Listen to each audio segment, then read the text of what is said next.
एक हमारे यहाँ हिंदू धर्म में एक रीति है, शायद आप लोगों को मालूम होगा, कि शमशान में ले जाने से पहले अर्थी को कुछ देर पहले कुछ एक कहीं स्थान दिया जाता है कि वहां रोक दिया जाता है। महाराज ये कौन सी पुराण में लिखा है और किस लिए रोका जाता है उस अर्थी को, बोलिए।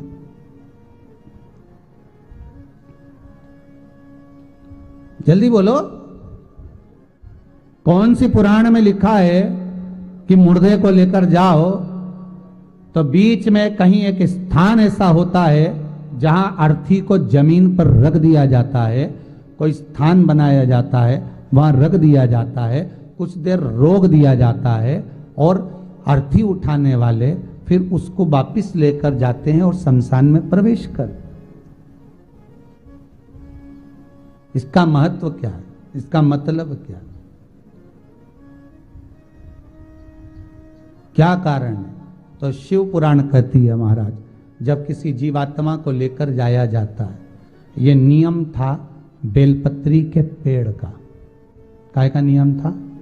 ध्यान देना जरा, ये नियम था कि बेलपत्री का पेड़ जहां पर मिलता था अर्थी को वहां थोड़ी देर विश्राम दिया जाता था कि इस बेलपत्र की छांव में जो शरीर पड़ा है वो भगवान शंकर का हो गया, अब तो केवल मात्र ले जाकर आग लगाना है। कहते हैं गरुड़ पुराण कहती है 10 दिन तक जीवात्मा मरने के बाद घर की अटारी पर रहती है। कितने दिन? जम के बोलिए।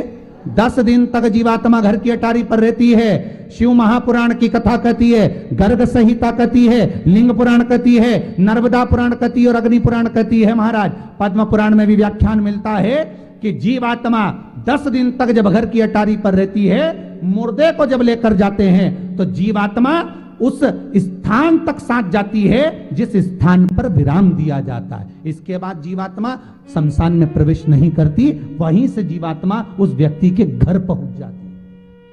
इसलिए अर्थी को रोकने के बाद एक पत्थर फेंका जाता है। ध्यान होगा आप लोगों को, जहां अर्थी को रोकते हैं वहां पर एक छोटा सा कंकर पत्थर फेंक देते हैं, 2-4 उठाकर, अर्थात जीवात्मा वहां से वापस लौट जाती है उसी जगह जहां से अर्थी उठी थी, उसके घर पर जहां से अर्थी को लेकर आए थे जीवात्मा वहां पहुंच जाती है। 10 दिन तक जीवात्मा उस अटारी पर रहती है। 10 दिन तक उसको दिखाया जाता है तेरे मरने के बाद क्या हो रहा है, तेरे मरने के बाद भजन हो रहा है कि नहीं हो रहा, नाम जाप हो रहा कि नहीं हो रहा, कि लोग पूरी सब्जी खा रहे हैं, तो जीवात्मा को दिखाया जाता। कई लोग आज तक दुनिया के लोगों को नहीं मालूम कि अर्थी को क्यों रोकते हैं बीच में, कारण क्या? बच्चे भी पूछते हैं यहां क्यों रोका था, काय के लिए रोका था?